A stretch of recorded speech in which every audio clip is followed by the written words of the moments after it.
Bapa di sorga, seperti lagu yang kami nyanyikan, kiranya kami terus menerus mengingat bagaimana Engkau bergumul di Getsemani, bagaimana Engkau menderita ketika Engkau berjalan menuju Kalvari, dan bagaimana kami harus terus menerus mengingat cinta Tuhan. Kalau melalui cintamu, melalui penderitaanmu di Kalvari, dan melalui pergumulanmu di Getsemani, kami bisa dibenarkan dan disatukan di dalam Kristus. Kiranya firman Tuhan pada hari ini betul-betul membuat kami merenung betapa kami bersyukur kami bisa dibenarkan di dalam Tuhan, dan kami juga bisa disatukan. Berikanlah kepada kami firman yang limpah, dan kiranya firman tersebut pun kami bisa nikmati, kami hidupi, dan betul-betul juga kami bisa bagikan kepada banyak orang di luar, banyak orang di sekitar kami yang masih belum mengenal Kristus, yang mereka masih memiliki kekosongan dan bahkan kegelapan di dalam hidup mereka. Tolonglah ya Tuhan, kiranya keterbatasan hamba-Mu ini tidak membatasi firman-Mu yang indah, yang tidak terbatas. Berikanlah kepada kami firman-Mu. Dalam nama Tuhan Yesus Kristus, satu-satunya Tuhan dan Juru Selamat kami hidup, kami sudah berdoa dan mengucap syukur. Amin. Ya, Bapak Ibu jemaat sekalian, kita akan melanjutkan pembahasan kita.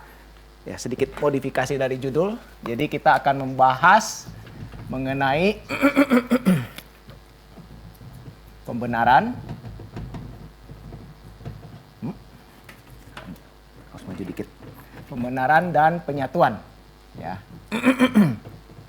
Dan ini adalah tema dari kelanjutan ya dari kitab Roma 4. Berarti kita akan membahas keseluruhan. Jadi akan lebih singkat daripada yang pertemuan yang terakhir, karena memang ini kita bahas pasal per pasal ya. Kalau misalnya nanti dapat yang pasalnya cukup banyak, bisa agak lama kita membahasnya. Dan sebelum kita masuk ke dalam bahas ini, salah satu saya ingin menulis di sini mungkinnya bagaimana kita membaca Alkitab ya. Ini yang berkait dengan tema kita juga nanti.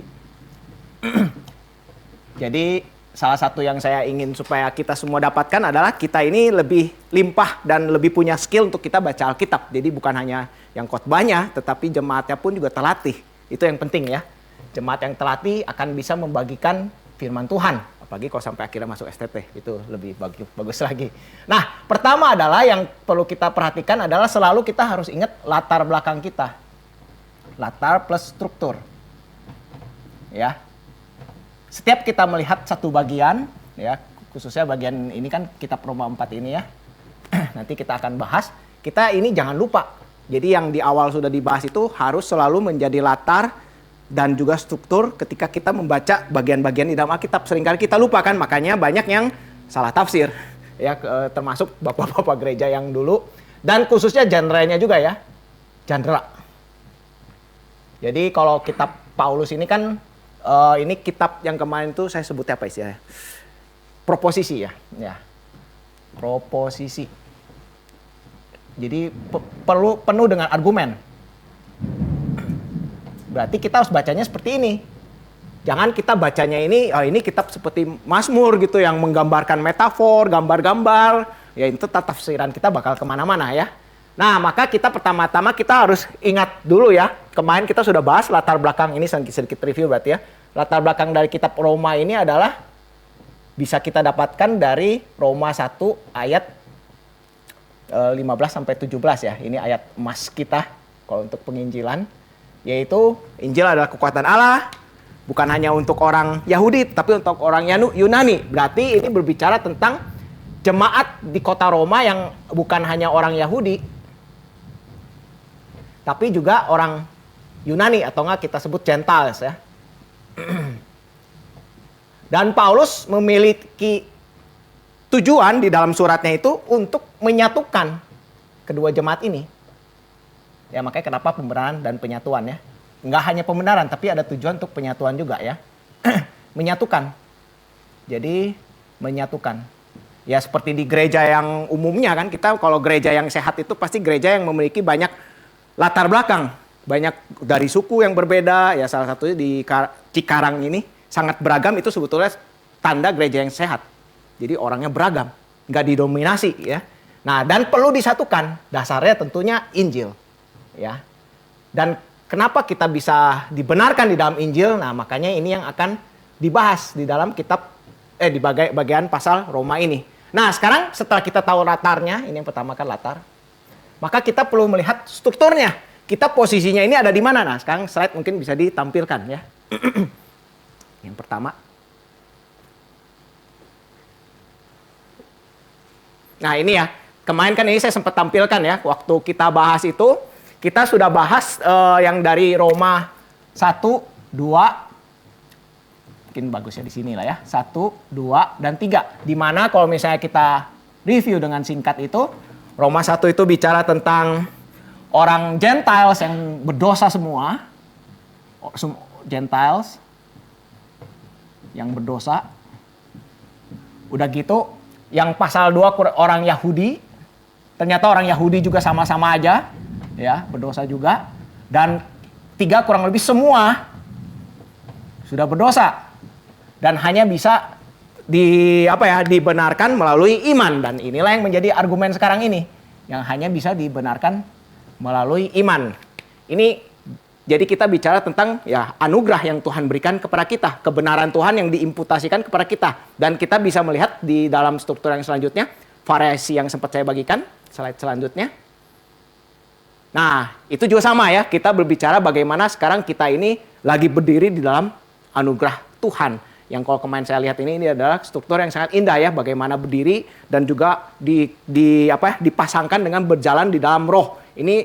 Nah, bagaimana kalau kita selalu mengingat struktur ini, kita akan nggak mudah tersesat di dalam kita baca Alkitab. Kenapa? Karena kita tahu tema besarnya. Ini salah satu yang kita perlu miliki. Dan sekarang bersyukurnya ada internet. Dan khususnya ada ChatGPT. Itu alat bantu kita untuk mencari struktur. Ya, tentu perlu diuji dengan komentar yang ini. Tetapi dari saya lihat, mereka di ChatGPT itu bisa memberikan struktur yang akurat. Ya, cukup akurat. Karena mereka database itu cukup reliable. Cuman ada baiknya seperti yang footnote ini, kita pakai buku yang baik ya untuk bisa tahu strukturnya. Dan dari struktur yang besar ini, struktur ya, besar, kita perlu lihat ke struktur yang kecil. Slide selanjutnya ya berarti ya, yang kecil. Nah, kita ada di posisinya di mana? Di kebenaran Tuhan ini. Pertama-tama kan yang di pasal 3 kemarin itu kita sudah bicara mengenai melalui kematian Kristus. Dan juga yang orang Yahudi yang nggak bisa ada alasan melalui budaya mereka, budaya disunat mereka. Dan sekarang Paulus masuk argumennya ini ya ke dalam dasar argumen kenapa dia bisa mengatakan ya Yahudi itu nggak bisa berbangga diri berdasarkan tradisi mereka. Memakai argumen yang paling kuat yaitu Abraham. Salah satu tokoh yang cukup besar ya di dalam sejarah bangsa Yahudi. Ini kelebihan nulisnya. Oke, nah ini mungkin sampai sini dulu ya kita lihat strukturnya ya. Nah sekarang kita akan baca ya, dari latar belakang tersebut sudah bisa menjadi sedikit gambaran. Kita akan membaca bagian ayat pasal Roma 4 ya. Saya akan bacakan bagi kita semua ya, seperti biasa, karena yang Alkitab saya ini yang dari TB2. Dan saya perhatikan banyak yang diupdate ya, dan lebih akurat. Banyak yang lebih akurat, salah satunya bahasa roh udah diganti. Itu bukan di Roma ya, di 1 Korintus. Itu sudah diganti jadi bahasa lidah. Ya, udah bukan bahasa roh lagi. Jadi bahasa lidah. Betul kayak ya? Ya pokoknya bahasa-bahasa asing ya jadinya. Bukan roh lagi, karena memang itu glossolalia ya. Bahasa lidah kalau diterjemahinnya. Oke, saya bacakan ya Roma 4. Jadi, apa yang akan kita katakan, apa yang telah diperoleh Abraham, bapa leluhur jasmani kita. Sebab sekiranya Abraham dibenarkan berdasarkan perbuatannya, ia beroleh dasar untuk bermegah. Tetapi tidak di hadapan Allah. Sebab apa yang dikatakan kitab suci, lalu percayalah Abraham kepada Allah dan Allah memperhitungkan hal itu kepadanya sebagai kebenaran. Kepada orang yang bekerja, upahnya tidak diperhitungkan sebagai hadiah, tetapi sebagai haknya. Namun kepada orang yang tidak bekerja, tetapi percaya kepada Dia yang membenarkan orang fasik, imannya diperhitungkan sebagai kebenaran. Seperti juga Daud menyebut berbahagia orang yang dibenarkan Allah bukan berdasarkan perbuatannya. Berbahagialah orang yang diampuni pelanggaran-pelanggarannya dan yang ditutupi dosa-dosanya. Berbahagialah orang yang dosanya tidak diperhitungkan Tuhan. Apakah ucapan bahagia ini hanya berlaku bagi orang bersunat saja atau juga bagi orang tak bersunat? Sebab telah kami katakan bahwa kepada Abraham iman diperhitungkan sebagai kebenaran. Dalam keadaan mana hal itu diperhitungkan? Sebelum atau sesudah ia disunat? Bukan sesudah disunat, tetapi sebelumnya. Tanda sunat itu diterimanya sebagai meterai kebenaran berdasarkan iman sebelum ia bersunat. Demikianlah ia dapat menjadi bapa semua orang percaya yang tak bersunat, supaya kebenaran diperhitungkan kepada mereka. Dan juga menjadi bapa orang-orang bersunat, yaitu mereka yang bukan hanya bersunat, tapi juga mengikuti jejak iman Abraham, bapa leluhur kita pada masa ia belum disunat. Sebab janji kepada Abraham dan keturunannya bahwa ia akan memiliki dunia bukan berdasarkan hukum Taurat, melainkan berdasarkan pembenaran melalui iman. Sebab jika mereka yang hidup dari hukum Taurat akan mewarisi dunia, sia-sialah iman dan batalah janji itu. Sebab hukum Taurat membangkitkan murka, tapi di mana tidak ada hukum Taurat, di situ tidak ada juga pelanggaran. Karena itu janji tersebut berdasarkan iman supaya sesuai dengan anugerah, sehingga janji itu berlaku bagi semua keturunan Abraham. Bukan hanya bagi mereka yang hidup dari hukum Taurat, tetapi juga bagi mereka yang hidup dari iman Abraham. Sebab Abraham adalah bapa kita semua. Seperti telah tertulis, engkau telah kutetapkan menjadi bapa banyak bangsa di hadapan Allah yang kepadanya ia percaya, yaitu Allah yang menghidupkan orang mati dan menjadikan dengan firman-Nya apa yang tidak ada menjadi ada. Sebab sekalipun tidak ada dasar untuk berharap, Abraham berharap juga dan percaya bahwa ia akan menjadi bapa banyak bangsa menurut yang telah difirmankan. Demikianlah banyaknya nanti keturunanmu. Imannya tidak menjadi lemah walaupun ia menyadari bahwa tubuhnya sudah seperti mati karena ia sudah berusia kira-kira 100 tahun dan bahwalah rahim Sarah telah mati. Namun terhadap janji Allah ia tidak bimbang karena ketidakpercayaan, malah ia diperkuat dalam imannya dan ia memuliakan Allah serta berkeyakinan penuh bahwa Allah berkuasa untuk melaksanakan apa yang telah ia janjikan. Itulah sebabnya hal itu diperhitungkan kepadanya sebagai kebenaran. Kata-kata hal itu diperhitungkan kepadanya tidak ditulis untuk Abraham saja, tapi ditulis juga untuk kita. Sebab kepada kita pun Allah memperhitungkannya. Karena kita percaya kepada Dia yang telah membangkitkan Yesus, Tuhan kita, dari antara orang mati. Yaitu Yesus yang telah diserahkan karena pelanggaran-pelanggaran kita dan dibangkitkan untuk pembenaran kita. Demikianlah firman Tuhan. Nah, dari sini kita bisa melihat ada beberapa bagian-bagian yang cukup menonjol. Jadi yang bisa menunjukkan bagaimana pembahasan kita. Ya, pertama, saya perlu sedikit contekan kalau yang ini. Perlu sedikit contekan dari ayat 1 sampai 8 saya tulis di sini ya biar kita ada gambaran juga. Nah, ini sekarang struktur yang lebih kecil lagi, struktur dari pasalnya. Ya. Kita bisa melihat di pasal 1 sampai 8 itu membicarakan kenapa Paulus membicarakan pembenaran Abraham. Aduh, gimana ya? Udah nggak muat. AB aja ya. ABR. Kenapa pembenaran Abraham? Ini pasal 1 sampai 8. Setelah itu di pasal 9 sampai 12. Nah, kita bisa tahu dari mana ya? Jelas sekali ada tanda pertanyaan, ada pertanyaan kan di ayat 1-nya. Jadi, apa yang akan kita katakan? Apa yang telah diperoleh Abraham, bapa leluhur jasmani kita? Itu bentuk pertanyaan ya, bentuk pertanyaan. Setelah itu di dalam ayat 9. Nah, ini juga ada pertanyaan lagi ya, walaupun memang nggak semuanya. Apakah ucapan bahagia ini hanya berlaku bagi orang bersunat saja atau juga bagi orang tak bersunat? Jadi apakah bagi yang sunat saja atau yang tidak juga? Udah gitu di dalam ayat 13 dan 16 ini membicarakan mengenai dasar dari janji Tuhan ya, dari dasar dari pembenarannya. Dari janji. Dasar dari janji. Kenapa? Bisa lihat di dalam ayat 13 kan dikatakan sebab janji kepada Abraham. Lalu di dalam ayat 17 sampai 22 ini membicarakan tentang iman Abraham terhadap janji ini. Ya, terhadap janji ini. Baru di dalam ayat 23 sampai 25 Kalau bahan untuk ini juga sih sebetulnya. So what? Apa hubungannya dengan kita? Nah, ini implikasinya nanti, ya. Nah, inilah struktur pembahasan kita. Dari sini kita bisa berlatih ya. Jadi pertama kita melihat latar, kedua struktur, genre sih tadi sudah dibahas ya. Kita melihat latar dan kita harus melihat struktur juga ketika kita baca Alkitab. Dan memang ini nggak instan ya, saudara perlu dilatih, perlu melatih diri. Kalau enggak nanti pembacaan Alkitab kita akan gitu-gitu terus. Sayang. Ya sayang. Kalau kita terus-menerus melatih, saya salah satunya di PA Pemuda ini, maka ajaklah teman-teman yang lain dan saudara juga datang terus gitu supaya kita terus terlatih, kita akan lebih dibentuk untuk menikmati Alkitab. Dan itulah sebetulnya yang kita cari, bukan hanya seperti yang tadi liturgis baca, supaya tanda kutip, memang betul sih ya, nggak tanda kutip kita hanya masuk surga saja. Tapi waktu kita di sini, kita menikmati firman Tuhan. Nah, itulah yang perlu kita kejar di dalam hidup kita. Nah, pertama-tama kita akan membahas dari pembenaran Abraham ini. Nah, ini mungkin jadi pertanyaan pertama dulu. Kenapa Paulus bicara pembenaran?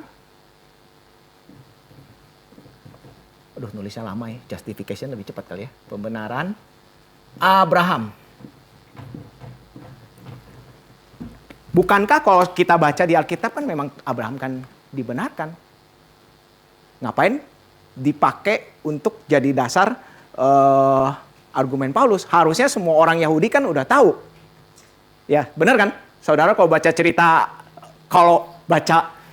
cerita Alkitab sebelum sampai cerita yang bagian yang kita paling bergumul, Imamat, kan pasti sudah diceritakan Abraham itu dibenarkan ketika dia melihat langit, kan? Ketika melihat ini dan dia percaya, maka Tuhan memperhitungkannya sebagai kebenaran. Lalu kenapa itu harus diungkit-ungkit lagi oleh Paulus? Nah, mungkin ini memang apa ya, nggak semua orang tahu juga, cuman saya ingin tahu aja gitu, walaupun nggak semua orang tahu. Apakah dari saudara ada yang pernah memikirkan dan kira-kira kebayang nggak apa gitu alasannya Paulus membicarakan ini?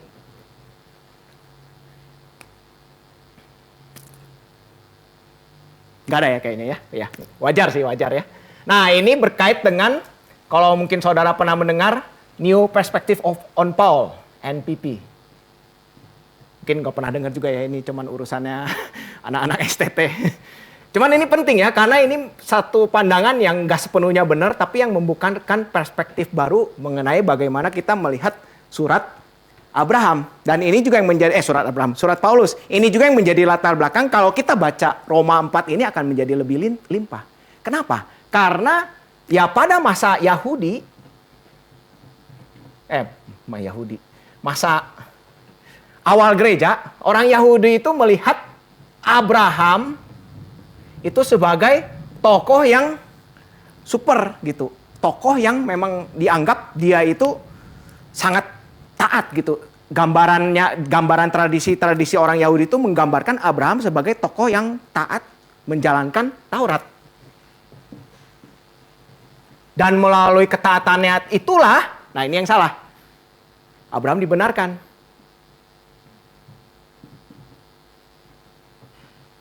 Ini kan sedikit berbeda kan dengan pandangan pembenaran kita kan. Karena kita ini kan dibenarkan melalui iman kan. Nah, inilah kenapa Paulus itu sebetulnya ingin ya, memasukkan argumen. Nah, ini latar belakang kecil dari surat Roma 4 ini. Dari bagian pasal ini. Latar belakangnya karena ada orang Yahudi yang memang merasa melalui Abraham itu yang taat Taurat itu dasarnya gitu, mereka jadi bisa dibenarkan. Makanya perlu diberikan argumen yang panjang ini untuk mengatakan bahwa pembenarannya itu bukan melalui ini, tapi melalui iman.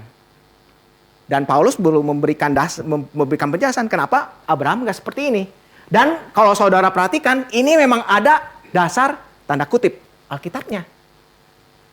Nah, kira-kira ini juga kemungkinan kecil ada yang bisa nebak sih. Di mana saudara melihat ada dasar Alkitabnya? Makanya ini kita harus hati-hati di dalam kita menafsirkan Alkitab. Karena ya pengajaran yang salah itu yang dilakukan oleh orang Yahudi ini memang ada dasar Alkitabnya. Kira-kira ingat nggak? Saya hitung aja lah ya, 1 sampai 5. Karena kalau nggak waktunya nggak usah sampai 3 aja.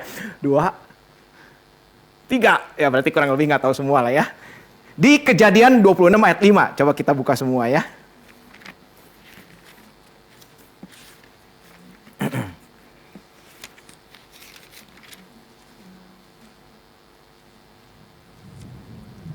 Nah, coba kita baca. Saya bacakan. Mungkin versinya beda. Sebab Abraham telah mendengarkan firman-Ku dan melakukan kewajibannya terhadapku, segala perintah, ketetapan, dan hukumku. Ya, walaupun mungkin yang baca, yang menafsir orang Yahudi ini cuman comot. Seperti biasa ya, paling kesalahan kita baca Alkitab itu kalau kita hanya comot untuk membenarkan argumen kita. Kebaliknya, bukan pembenaran oleh iman, membenarkan argumen kita. Makanya kenapa saya menekankan ini di awal. Ya, kita perlu tahu latar belakang struktur ini sekarang supaya kita nggak salah baca. Ya, supaya kita nggak salah baca. Ya, kalau kita lihat yang tadi ya di dalam Kejadian 26 ini kan kejadian yang terjadi sesudah Abraham. Taat nggak kalau saudara baca di bagian ini? Enggak ya. Waktu yang Abraham dikatakan engkau akan menerima keturunan, Abraham kan akhirnya mendengarkan suara Sarah dan akhirnya sama Hagar malah punya anaknya Ismail. Itu kan nggak taat. Abraham itu banyak tanda kutip banyak konyolnya baru sampai bagian ini dikatakan ini gitu. Jadi ini ada konteksnya. Walaupun kita nggak bahas lebih detail, cuman satu argumen itu aja pun udah cukup, sebetulnya udah cukup menjadi pertanyaan. Cuman ya yang namanya kalau membenarkan argumen itu udah sulit. Makanya Paulus perlu memberikan penjelasan yang lebih jelas ini, dan inilah yang menjadi latar belakang. Ya, yang menjadi latar belakang ini yang pertama. Ya. Dan yang kedua yang berkaitan dengan NPP ini, ya, memang apa ya? Kalau saudara renungkan, semua agama di dunia ini, termasuk agama Yahudi, ini adalah agama, ini saya dari kelas Pak Henry ya, jadi saya turunkan ke Bapak Ibu sekalian. Semua adalah agama anugerah. Ketika kita masuk. Betul nggak? Coba Bapak Ibu pikirkan, untuk kita tanda kutip mau menjadi agama A, B, C, D, E, ada Taurat atau works ya, pekerjaan, kalau ini kan sering dikaitkan dengan works. Yang aneh-aneh yang harus kita lakukan nggak? Yang betul-betul aneh-aneh? Enggak kan? Kalau misalnya kita ingin yang tetangga kita, yang ada 5 waktu itu, kan kita hanya perlu mengucapkan kalimat tertentu. Ya, kalau saya ucapkan jangan nanti saya direkam bisa disalahgunakan. Nggak boleh. Kita hanya perlu mengucapkan kalimat tertentu dan akhirnya kita masuk. Mau jadi yang sembahyang juga nggak ada kan? Cuman kita mau diterima. Mau Yahudi pun. Nah, ini yang mungkin saya ingin tanya. Apakah Yahudi seperti itu? Bagaimana pendapat Bapak Ibu dan jemaat sekalian? Apakah Yahudi juga kalau ingin masuk anugerah juga?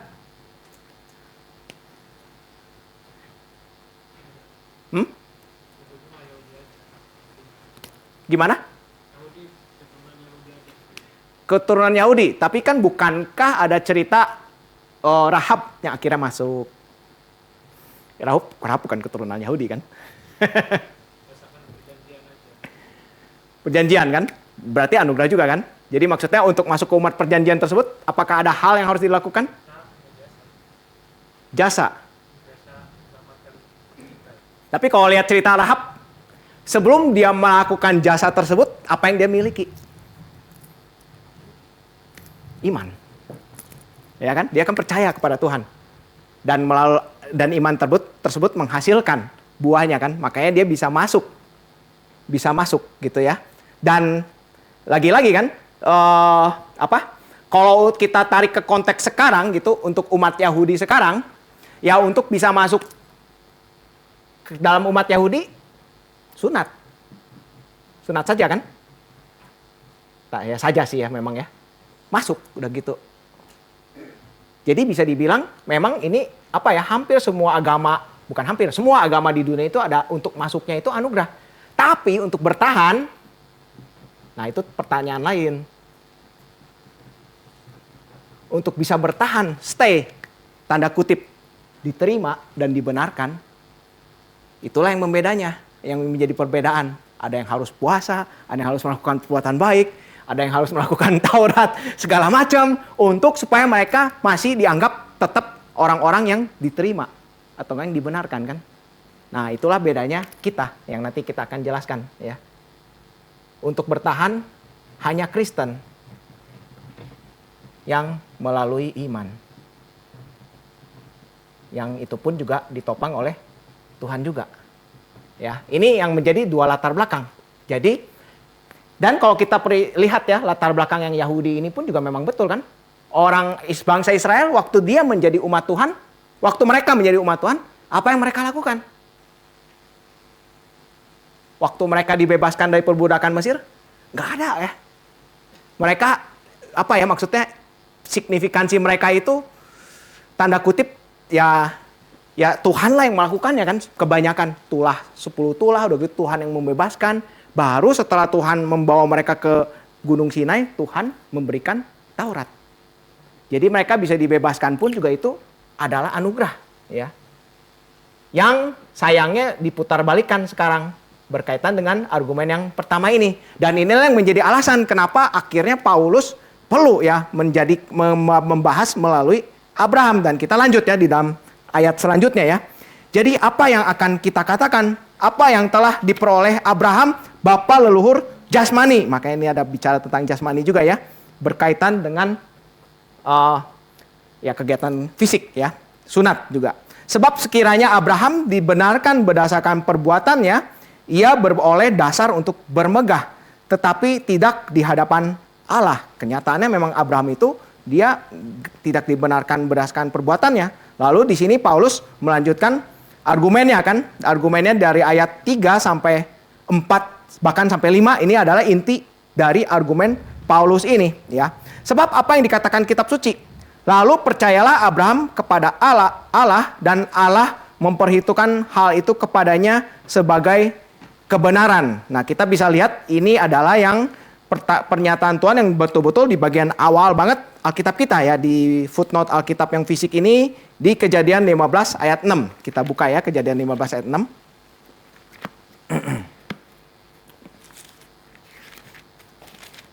Kejadian 15 ayat 6. Ini ya yang tadi saya ceritakan yang melihat ke langit.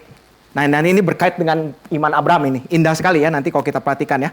Lalu Tuhan membawa Abraham keluar serta berfirman, lihatlah ke langit dan hitunglah bintang-bintang jika engkau dapat menghitungnya. Ini kan berkait tentang keturunan yang akan banyak kan ya. Ia berfirman lagi kepadanya, demikianlah banyaknya nanti keturunanmu. Abraham pun percaya kepada Tuhan dan Tuhan memperhitungkan hal itu kepadanya sebagai kebenaran. Dan kita bisa melihat perkataan Abraham ini adalah bagian di mana Abraham belum disunat. Ya, kan Abraham belum disunat. Jadi argumen Paulus ini betul-betul kental ya kalau kita telusuri satu-satu, cuman hari ini tentu enggak sedetail banget itu. Kita akan melihat main poinnya ya. Lalu kita lanjutkan ya. Ayat 4. Ini Paulus menjelaskan analoginya. Kepada orang yang bekerja, upahnya tidak diperhitungkan sebagai hadiah, tetapi haknya. Ayat kelima. Namun kepada orang yang tidak bekerja, tetapi percaya kepada Dia yang membenarkan orang fasik. Nah, orang fasik ini siapa? Abraham. Ya, karena Abraham ini kan waktu dia dikeluarkan oleh Tuhan itu, dia orang yang masih menyembah berhala kan, kalau Bapak Ibu baca ceritanya kan. Dan akhirnya dia kalau Bapak Ibu ingat ceritanya waktu nama tempatnya di mana? Tamre, pohon Tarbantin itu kan yang Abraham sempat memerintahkan kepada anak-anaknya, simpan semua berhala-berhala, buang semua berhala. Anak-anak Abraham itu masih Abraham atau Yakub, mungkin ketukar ya. Pokoknya masih ada gambaran bahwa mereka itu masih ada tradisi menyembah berhala gitu. Kenapa? Karena memang Abraham kan dari kota Babel kan, dari bangsa yang sangat menyembah berhala gitu. Jadi dibenarkan oleh Tuhan itu berdasarkan anugerah ya, berdasarkan anugerah. Dan karena Abraham di sini argumennya kan Abraham percaya beriman kepada Tuhan, maka imannya diperhitungkan sebagai kebenaran. Dan inilah inti kalau main poin di sini ya. Main poin di dalam yang ayat 1 ini. Pakai biru lebih bagus ya. Adalah kata diperhitungkan. Atau kalau yang pakai istilah yang lebih pasnya itu adalah dikreditkan ya, diimputasi. Atau dikredit. Jadi seperti kalau pakai analogi ini kan, ini di sini pakai analogi Paulus, saya juga pakai analogi sedikit. Adalah ya seperti kita ada tabungan kosong, udah gitu ada yang memberikan anugerah, transfer ke tabungan tersebut, diberikan gitu. Jadi Tuhan itu memberikan kebenarannya ya, kita itu diperhitungkan benar gitu, karena kebenaran Tuhan gitu ya. Ini, dan ini kan diulang 4 kali ya. Di dalam ayat 3 Allah memperhitungkan. Udah gitu ayat 4 kepada yang orang yang bekerja tidak diperhitungkan. Ayat kelima tetapi yang percaya imannya diperhitungkan. Dan yang lebih dan Paulus melanjutkan argumennya ini dengan dasar lagi ya. Di sini sebetulnya ada yang keempat di ayat yang ke-6 nih. Seperti juga Daud menyebut berbagai orang yang diperhitungkan. Ini sebetulnya kata yang sama. Ya, kalau misalnya di ayat Alkitab kita ini katakannya dibenarkan, tapi sebetulnya itu adalah kata yang sama juga, logisoma ya, jadi dikreditkan Allah berdasarkan perbuatannya. Daud menyebut berbahagia orang yang dibenarkan Allah bukan berdasarkan perbuatannya. Dan ini adalah Mazmur 32 yang sudah sempat dibahas di PD ya. Berbahagialah orang yang diampuni pelanggarannya, yang ditutupi dosa-dosanya.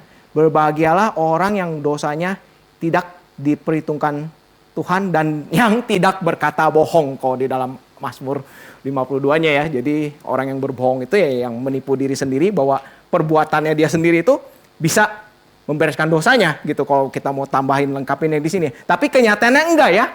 Di sini ya inilah yang menjadi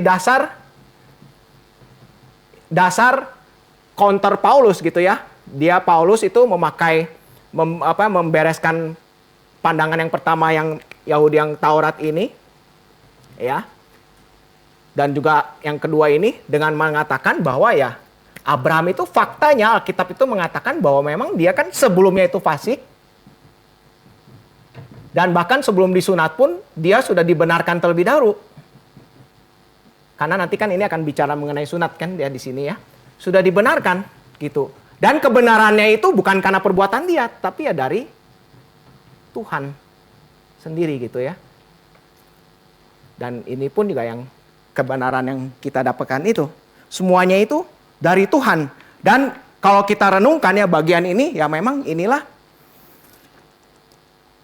iman kita. Ya. Iman kita adalah Allah yang berbuat dan kita yang berespons gitu. Apakah respon kita benar gitu. Atau kalau kita pakai istilah Alkitab adalah ada istilah indikatif dan imperatif. Nah nanti ini masih bagian indikatifnya sekarang ya. Jadi indikatif itu apa yang Tuhan sudah perbuat bagi kita. Dan respon kita sesungguhnya itu harusnya apa? Ini selalu terulang ya di dalam keseluruhan Alkitab.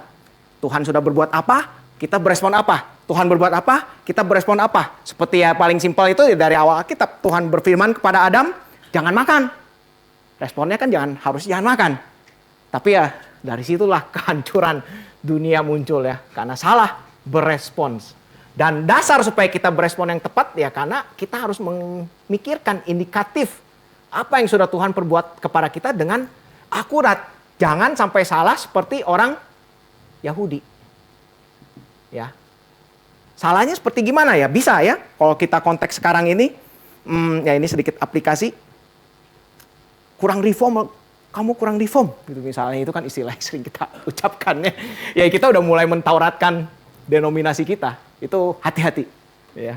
Hati-hati. Itu contoh aplikasi saja ya. Nah, inilah yang bagian pertama kita ya. Bagaimana Paulus menjelaskan pembenaran Abraham sampai ayat ke-8. Lalu di sini kan kita lagi-lagi perlu melihat konteksnya ini kan penyatuan.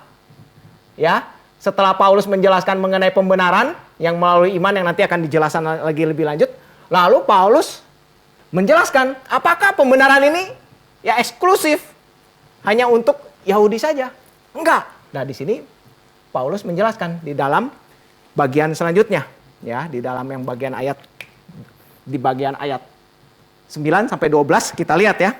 Apakah ucapan bahagia ini hanya berlaku bagi orang bersunat saja atau juga bagi orang tidak bersunat? Sebab telah kami katakan bahwa kepada Abraham iman diperhitungkan sebagai kebenaran.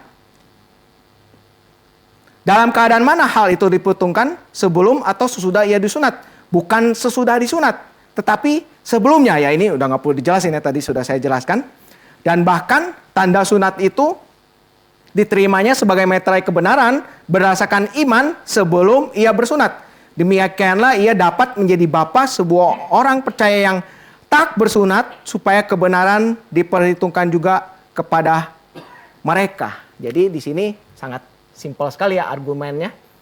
Bagi sunat atau tidak? Ya jawabannya tentu untuk semuanya. Argumennya apa? Ya karena Abraham itu dia sudah dibenarkan sebelum disunat. Sebelum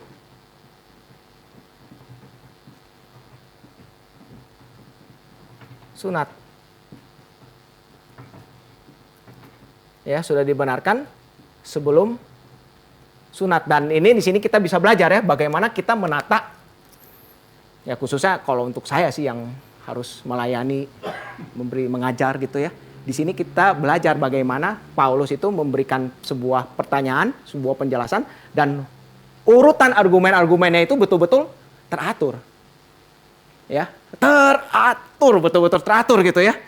Bahkan saya udah nggak perlu nambahin lagi, kayaknya ini sudah cukup jelas bagi kita semua ya.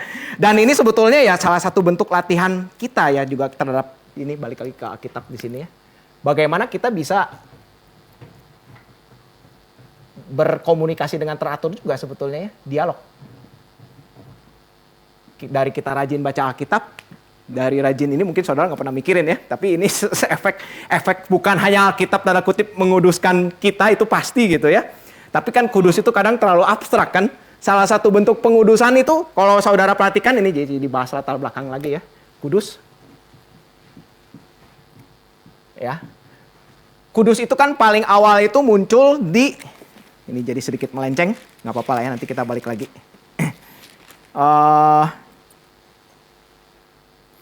Kejadian 2 ayat 3.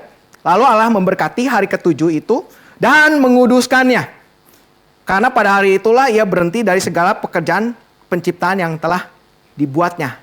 Jadi gambaran kekudusan yang diekspresikan Allah di sini adalah ketika Allah sudah membawa salah satu aspeknya adalah selain hari ketujuh itu adalah momen ketika Allah akhirnya mulai bertahta. Kalau yang dari Pak Jetro, seminar Pak Jetro kemarin ya, bertahta dan memerintah dan mulai govern ya.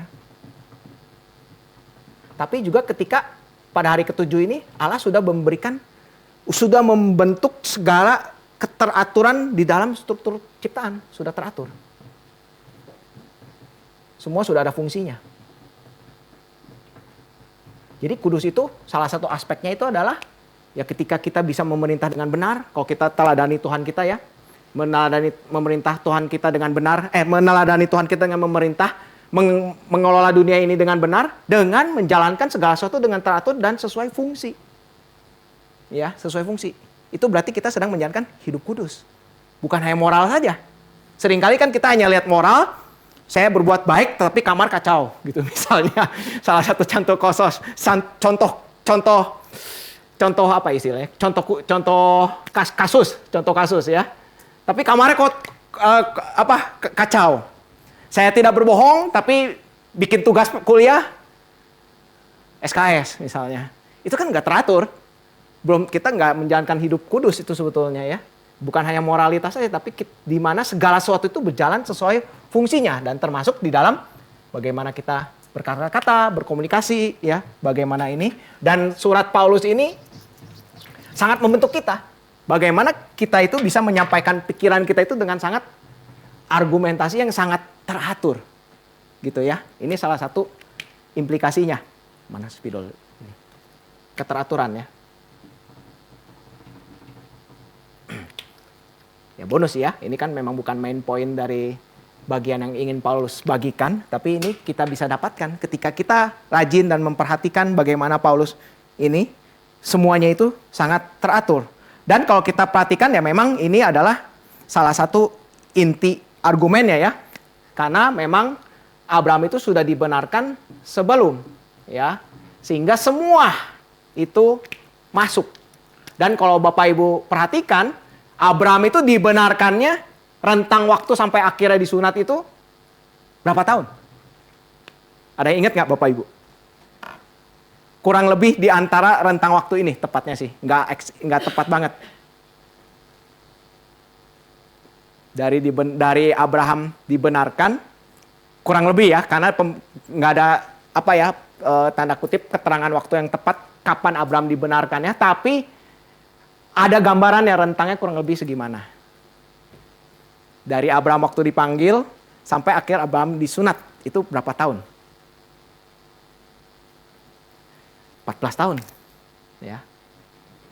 14 tahun dari umur 75 sampai akhirnya umur 99 lah ya kurang lebih. Ini kan akhirnya dapat anak waktu 100 ya kalau nggak salah ya. Nah, 14 tahun. Bayangkan Bapak Ibu ya. Berarti pembenaran ini kan terjadi di antara 14 tahun ini, bisa di awal, mungkin bisa di akhir. Tapi saya yakin kayaknya cukup lama ya. Dia sudah dibenarkan terlebih dahulu dan disitulah Tuhan menguji dan membentuk iman Abraham. 24 Pak ya? 75 tambah 14? Oh iya, matematika saya yang salah berarti. Lebih lama lagi malah ya. Lebih lama lagi ya. 24 tahun. Bayangkan ya, kita betul-betul, atau jangan-jangan ini nanti Bapak Ibu bisa cek ya, yang pasti ini lebih lama ya. Yang pasti emang lama, cukup lama. Karena memang kita tahu kan waktu Abraham dipanggil keluar itu umur 75. Dan dia akhirnya mendapatkannya kan ini umur 100. Dan di tengah-tengahnya ini ada kejadian yang Hagar. Ya. Karena kejadian Hagar itulah makanya Tuhan memberikan sunat. Karena kayaknya hanya melalui tanda kutip ya. Spiritualnya kayaknya masih kurang cukup gitu. Makanya itu juga salah satu anugerah yang Tuhan berikan ya, means of grace melalui gereja, ada perjamuan kudus dan juga ada baptis sekarang. Karena memang kita adalah manusia yang bertubuh, yang perlu terus-menerus diingatkan secara fisik gitu. Supaya kita terus-menerus mengingat akan pembenaran Tuhan ini ya. Oke ya, ini dasar dari apakah yang semuanya disunat? Semua. Dan apa yang menjadi dasar ya?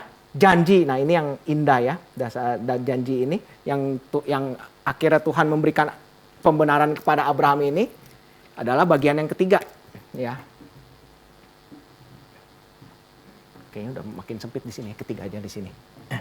Dasar. Nah, ini adalah di ayat selanjutnya, ayat 13 sampai 16. Sebab janji kepada Abraham dan keturunannya bahwa ia akan memiliki dunia bukan berdasarkan hukum Taurat, melainkan pembenaran melalui iman. Sebab jika mereka yang hidup dari hukum Taurat akan mewarisi dunia, sia-sialah iman dan batalah janji itu. Sebab hukum Taurat membangkitkan murka, tetapi di mana tidak ada hukum Taurat, di situ tidak ada juga pelanggaran. Karena itu janji tersebut berdasarkan iman supaya sesuai dengan anugerah. Sehingga janji itu berlaku bagi semua keturunan Abraham. Bukan hanya bagi mereka yang hidup dari hukum Taurat, tetapi juga bagi mereka yang hidup dari iman Abraham. Sebab Abraham adalah bapa kita semua.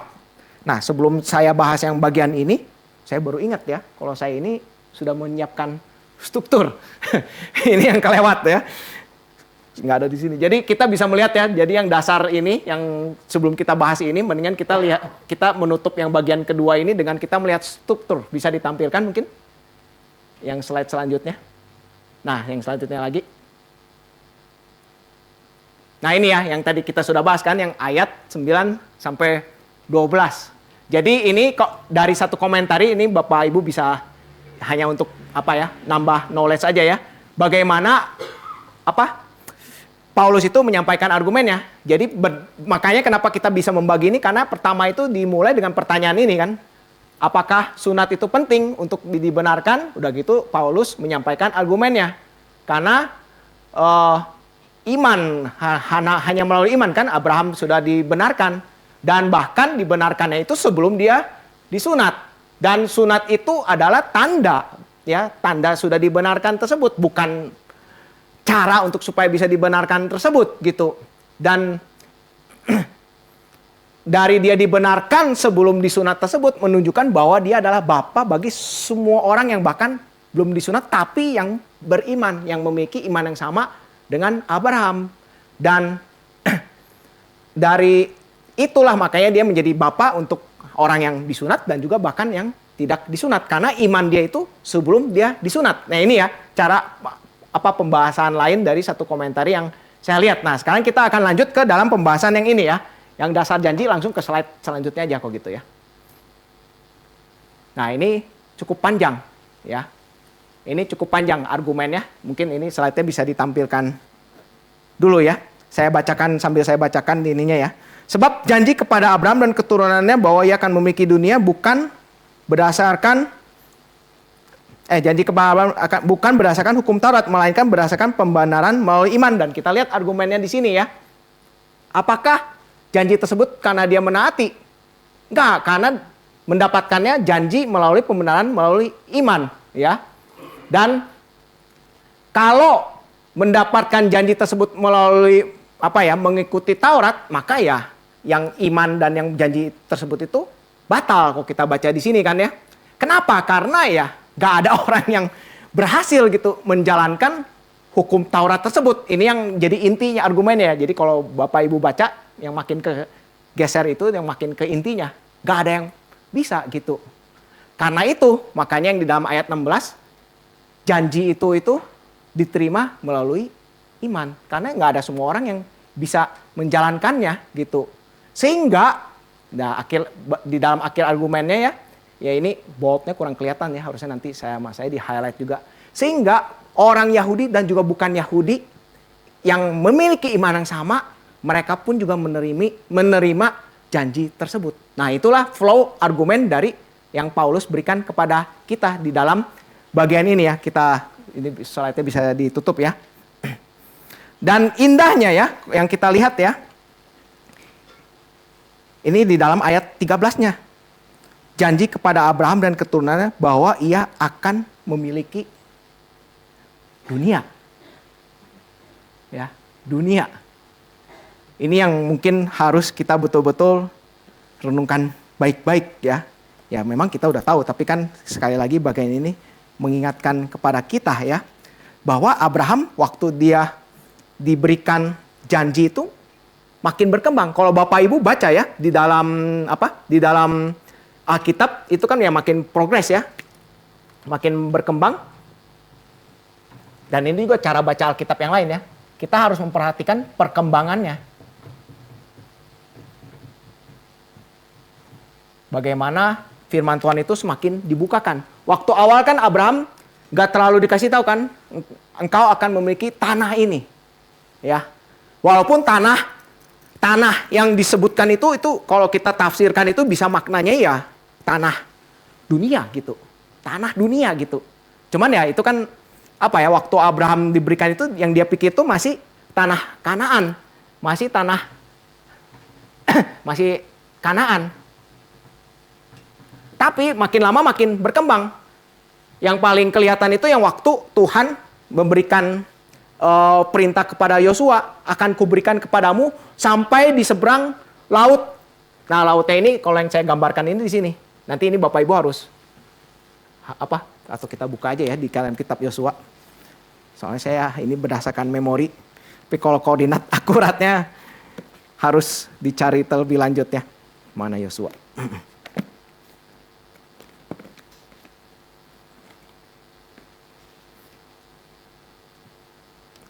Nah ini. Dari Yosua 1 ayat 4 ya. Atau dari 3, ayat 3. Setiap tempat yang diinjak telapak kakimu akan kuberikan kepadamu seperti yang telah kujanjikan kepada Musa. Dari padang gurun dan gunung Libanon di sebelah sana sampai ke sungai Efrat, sungai besar itu, dari seluruh negeri orang Het sampai ke laut besar itu, di sebelah matahari terbenam, semuanya itu akan menjadi wilayahmu. Nah ini yang indahnya nih. Sampai ke laut besar itu di sebelah matahari terbenam. Ini kan ini Israel. Ya, Yerusalem di sini. Ini yang dimaksud laut besar ini. Sampai ke matahari tenggelam. Jadi sampai kemana? sampai ngelilingin terus kan. Kalau kita perhatikan, ini makin membesar gitu ya. Makin progresif yang makin besar. Dan memang kalau Bapak Ibu perhatikan ya, sejarah tanda kutip kekristenan ini jadi sedikit kemana-mana lagi. Emang prosesnya juga kurang lebih seperti ini. Ya, kan pertama ini dari sini. Udah gitu ke sini kan. Ini Asia Minor ya. Asia Minor. Udah gitu akhirnya ke Roma. Spanyol. Udah mentok nih. Akhirnya ada Columbus ke Amerika. Dan kalau Bapak Ibu perhatikan, teologi kan kurang lebih perkembangannya makin kayak gitu. Apa ya, dari sini ke sini akhirnya kan mulai terkristalisasi di sini. Roma Katolik, udah gitu ada reformasi, udah gitu Inggris kaum Puritan, dan udah gitu ada perang yang setelah ini konfrontasi yang akhirnya kaum Puritan dan juga kaum bukan hanya Puritan ya, kalau Bapak Ibu yang kemarin ikut Kuiper itu Dutch Reform juga, itu juga adalah salah satu yang akhirnya nyebrang. Kenapa? Karena mereka beda pandangan di dalam negara mereka, di dalam negara Belanda sendiri, dan mereka membawa teologi reform, membawa teologi-teologi yang dimurnikan oleh karena pergumulan mereka masuk ke dalam Amerika. Jadi Amerika itu salah satu contoh ekspresi, tanda kutip, ekspresi teologi reform. Dan akhirnya kan ngalir kemana sekarang setelah udah muter ini keliling dunia? Asia, Cina, ya, Indonesia. Makanya Bapak Ibu kita harus betul-betul berdoa ya untuk gerakan kita. Supaya kita betul-betul setia kepada firman Tuhan. Betul-betul setia kepada firman Tuhan. Dan dasar inilah ya. Jadi bukan hanya Kanaan saja. Tapi memang di sini ya janjinya adalah seluruh dunia. Karena kalau dari penafsiran yang tadi yang Yosua tadi. Ya laut besar sampai matahari terbenam kemana? Itu udah keliling lagi. Ya betul-betul seluruh dunia. Dan janji ini bukan berdasarkan hukum Taurat, ya. Inilah indahnya ya. Kita memiliki tanda kutip ya dunia ini karena berdasarkan kita percaya kepada Tuhan yang berjanji kepada kita, kepada janji Tuhan ya, kepada janji Tuhan.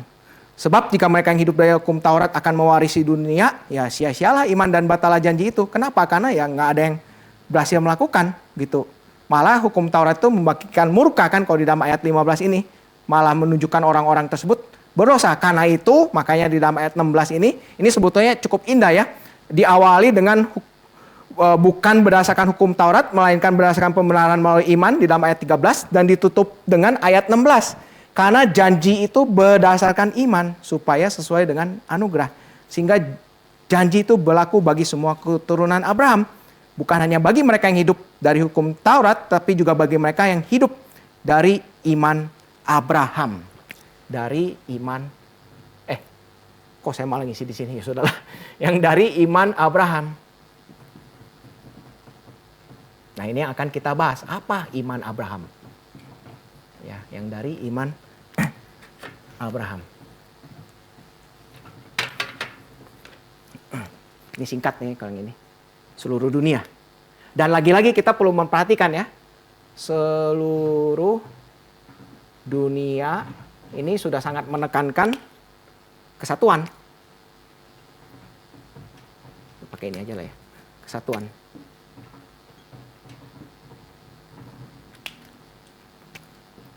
Ya.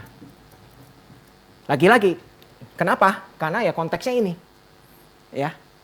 Konteksnya ada orang Yahudi dan ada orang bukan Yahudi di dalam gereja Roma. Dan mereka perlu sadar bahwa mereka itu adalah sama-sama satu umat yang mewarisi seluruh dunia.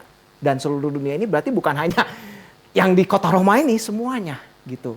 Dan ini adalah menjadi salah satu dasar yang sangat ya menyatukan sih ya. Rasa sense of belonging.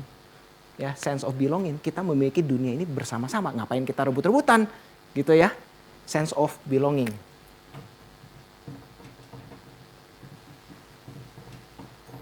Oke. Khususnya juga di dalam dunia persilatan gereja gitu. Kita memiliki gereja ini bersama-sama gitu. Marilah kita ya membangunnya bersama-sama karena kitalah yang memilikinya gitu. Kita yang memilikinya. Itu ya. Nah, sekarang dasarnya ya. Dasarnya apa yang gambaran iman yang sejati yang dimiliki oleh Abraham ya digambarkan di dalam bagian selanjutnya ayat 17 sampai 22. Ini 13 sampai 16. Ini 9 sampai 12, ini 1 sampai 8. Nah, di sini ini kalau nggak salah masih ada strukturnya lagi ya, bisa ditampilkan lagi mungkin. Yang slide selanjutnya. Nah, di sini ya, ini argumennya mungkin ditampilkan dulu sambil saya baca ya.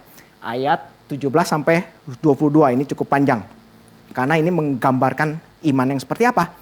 Karena itu janji tersebut berdasar itu ayat 16 ya. Seperti tertulis ayat 17, engkau telah kutetapkan menjadi bapa banyak bangsa di hadapan Allah yang kepadanya ia percaya, yaitu Allah yang menghidupkan orang mati dan menjadikan dengan firman-Nya apa yang tidak ada menjadi ada. Sebab sekalipun tidak ada dasar untuk berharap, Abraham berharap juga dan percaya bahwa ia akan menjadi bapa banyak bangsa menurut yang telah difirmankan. Demikianlah banyaknya nanti keturunanmu. Imannya tidak menjadi lemah walaupun ia menyadari bahwa tubuhnya sudah seperti mati.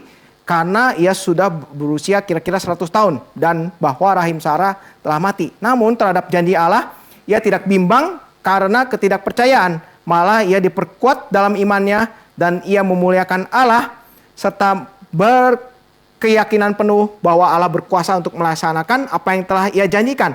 Itulah sebabnya hal itu diperhitungkan, ini sekali lagi diulang ya, kepadanya sebagai kebenaran. Dan kita bisa melihat di sini argumennya. Ya pertama nih, itu kalimat tesisnya yang paling awal ya. Abraham percaya kepada Tuhan yang membangkitkan orang mati dan yang memanggil menjadi ada dari yang tidak ada, ex nihilo ya di sini. Ini dasar ayat ex nihilo ya, creatio ex nihilo, dari yang tidak ada. Kenapa? Karena dia tetap beriman ya. Dia tetap beriman di dalam ayat 18 sehingga dia tetap menjadi bapa orang banyak ya, bapa segala bangsa, dan bahkan keturunannya menjadi banyak. Ini yang yang paling maju ya. Itu kan yang menjadi inti dari janji Tuhan kan. Inti dari janji Tuhan yang Abraham percaya, keturunannya akan menjadi sangat banyak sekali. Sehingga balik ke yang kesininya, dia tidak menjadi lemah di dalam iman walaupun ya dia tahu tubuhnya ini. Dan ini penghiburan sebetulnya kalau kita lihat kan, Abraham bisa memiliki iman seperti itu karena Tuhan sudah membentuk dia. Makanya kenapa di sini dikatakan kan, di sini tidak lemah imannya waktu dituliskan di sini itu waktu dia udah umur 100. Itu Tuhan udah bentuk terus sampai imannya itu bisa dikatakan memuliakan Tuhan di sini yang ditulis di sini kan. Dia bertumbuh di dalam iman, memuliakan Tuhan dan sadar bahwa Tuhan itu bisa memberikan apa yang dijanjikan olehnya. Karena itu baru yang di sini menutup, atas dan bawah itu menutup ya. Karena Abraham memiliki iman seperti itu, maka melalui iman tersebutnya lah dia diperhitungkan sebagai kebenaran, diperhitungkannya kepadanya sebagai kebenaran. Nah, yang jadi pertanyaan dari yang sudah sekilas kita baca dan kita jelaskan, iman yang seperti apa? Yang bisa dijelaskan, iman yang percaya kepada Allah yang seperti apa? Dari kita baca ini ya mungkin di ayat Alkitab dan juga di yang struktur tadi, apakah saudara kalau misalnya saya tanya kepada saudara, iman Abraham adalah iman yang percaya kepada Allah yang seperti apa? Nah, saudara menjawabnya seperti bagaimana?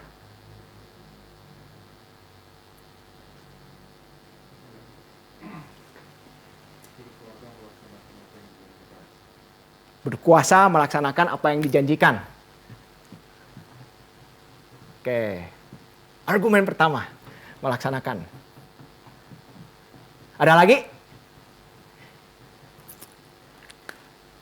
Terakhir lah ya. Ini ntar saya kelamaan harus membatasi diri juga ini.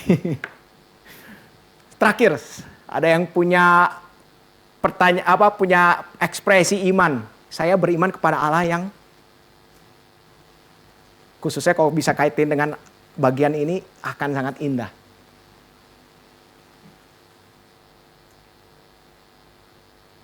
Hitung sampai 3 lah ya. 1, 2, 3. Oke. Nah ini seperti yang tadi saya tampilin, mungkin tadi strukturnya ya. Atau nggak usah struktur lah ya, nggak usah struktur.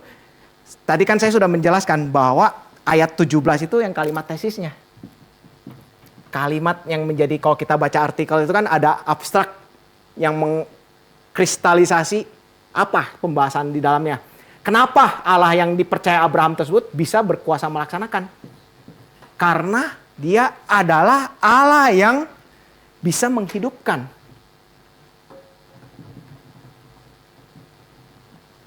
Dan yang menjadikan dengan firman-Nya apa yang tidak ada menjadi ada. Dan yang mencipta. Atau kalau kita kaitkan sekarang ke bawah, ini kan sudah sering banget ya. Ini dasar sistematik teologi. Allah yang menebus, ini sama juga sih. Dan Allah yang mencipta. Nah inilah yang menjadi masalah di gereja sekarang kan. Gereja sekarang ini kan terlalu menekankan, nggak semua sih ya, mungkin ada yang cenderung ke sini, ada yang cenderung ke sini. Allah yang menebus. Tanpa sadar bahwa Allah yang menebus tersebut juga Allah yang berkuasa atas ciptaan, Allah yang sangat besar, Allah yang sangat maha kuasa. Tapi kalau kita hanya cenderung ke sini ya kita akan jadi tanda kutip ya Allah baik, Allah baik, Allah baik, Allah baik. Tapi kita tidak takut akan Allah. Takut kepada Allah yang mencipta, Allah yang berdaulat atas bahkan binatang buas gitu di dalam dunia ini. Ya, ini adalah iman yang seimbang, ya. Balance. Dan kalau kita terlalu cenderung ke sini, liberal. Ya. Ini kan dasar dari pembelokan pengajaran, ya salah satu atau bisa dibilang mungkin ini dasar yang paling kuat dari pembelokan pengajaran kekristenan, ya ajaran bidat di dunia ini kan. Liberal itu karena tidak percaya kepada Allah yang menebus. Ya kan? Ya, tidak percaya lagi, jadi khotbahnya hanya moralitas belaka, hanya perbuatan baik belaka, karena hanya setengah, tidak seimbang. Tapi kalau hanya terlalu sisi ini, ya teologi sukses. Allah yang maha baik segalanya gitu. Ya inilah iman yang dimiliki oleh Abraham. Dia percaya kepada Allah yang bisa menghidupkan, Allah yang menebus, dan juga Allah yang mencipta. Dari mana kita bisa tahu dia adalah Allah yang, dari mana dia mendapatkan pengalaman iman atas Allah yang mencipta ini? Ya ketika di dalam Kejadian 15 ayat, mana tadi ya? Oh enggak, saya tulis ya, 15 ayat 6 ya kalau nggak salah ya. Ketika dia melihat langit. Seperti Ayub kan ya. Ayub mungkin dia punya pengalaman teologis yang sangat banyak mengenai ini ya. Allah yang menebus, Allah yang ini. Nggak tahu sih, ini saya hanya improvisasi saja ya.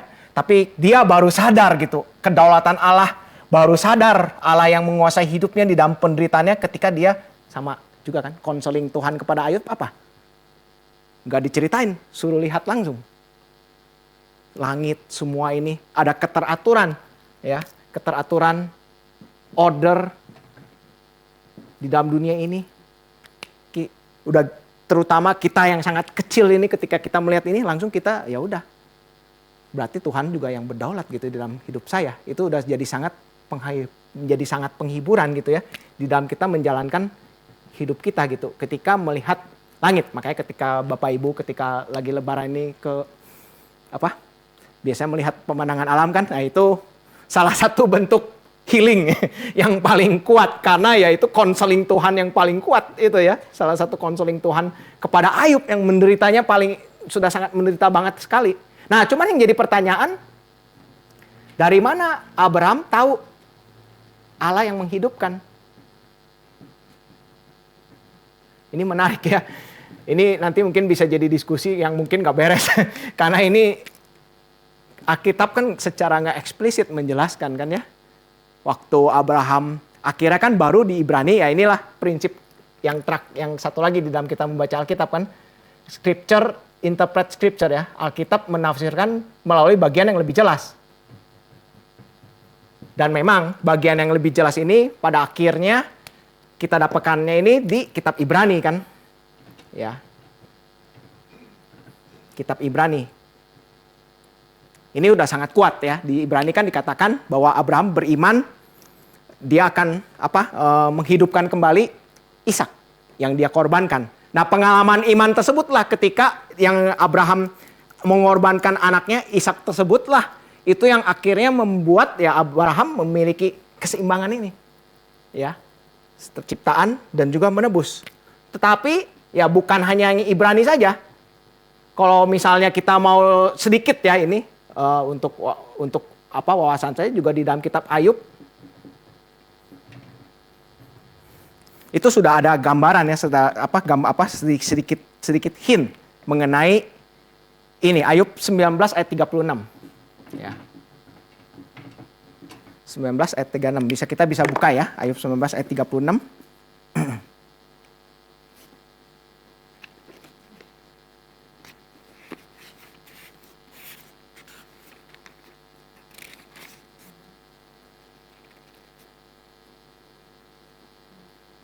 Bukan 36, 26 ya, 26.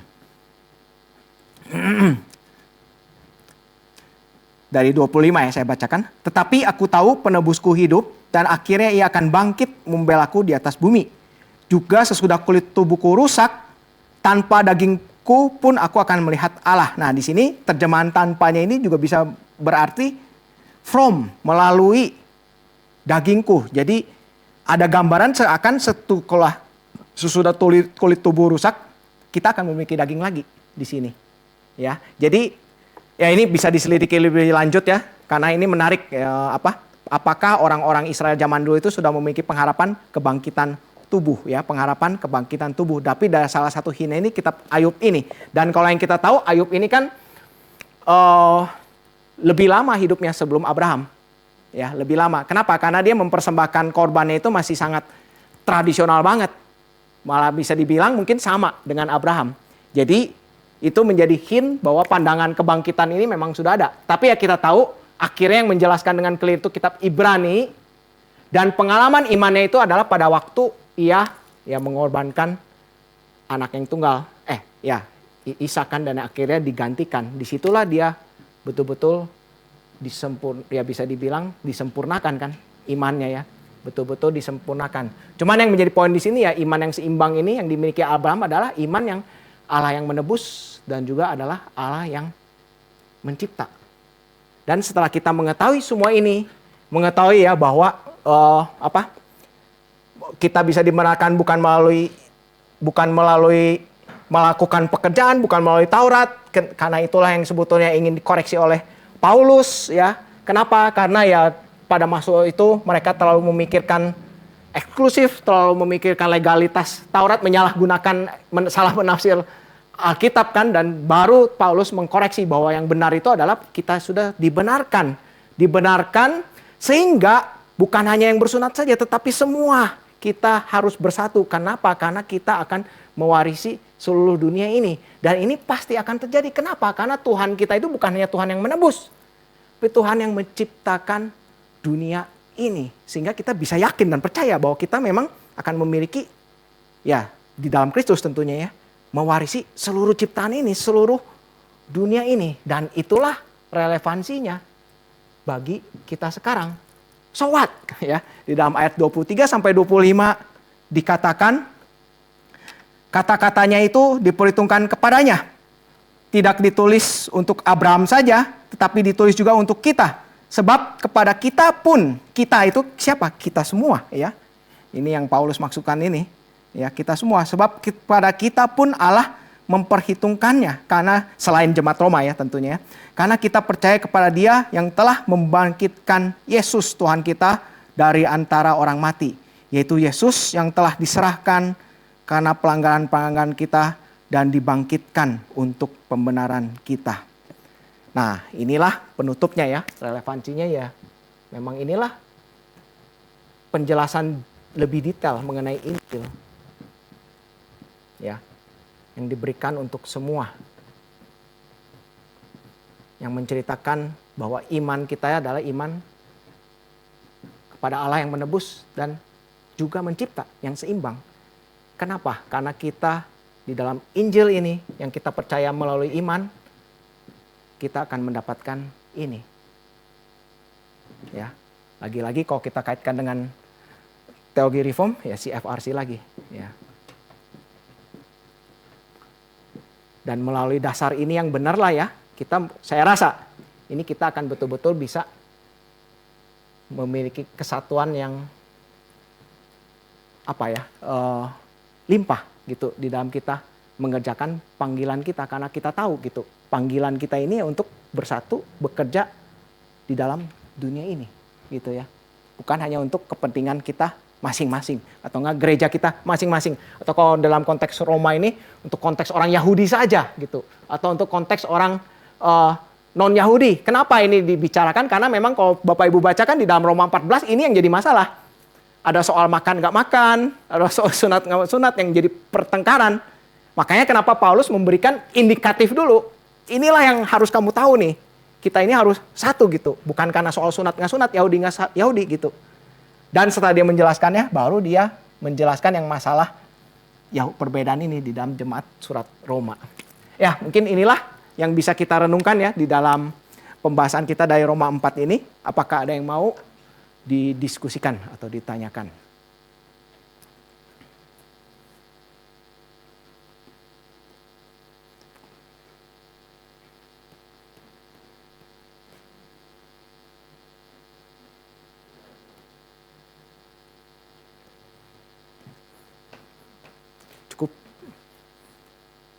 Cukup ya?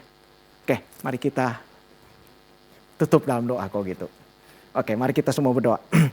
Bapa di dalam surga, kami bersyukur Engkau sudah memberikan kepada kami kelimpahan bagaimana kami adalah umat yang dibenarkan dan juga bahkan disatukan di dalam Kristus yang berkorban bagi kami, dan Kristus yang berkorban bagi kami pun juga ada Kristus yang menciptakan dunia ini, yang menopang seluruh ciptaan ini, sehingga kami pun bisa mewarisi dunia ini di dalam Kristus, karena Kristus adalah Kristus yang menciptakan dunia ini. Kami bersyukur kami sudah memiliki iman ini. Kiranya iman yang kami miliki ini bisa juga kami bagikan kepada setiap orang yang belum mengenal Kristus, supaya setiap mereka pun juga bisa mengenal dan mereka pun juga bisa ikut menikmati hidup yang limpah di dalam Kristus. Terima kasih ya Tuhan.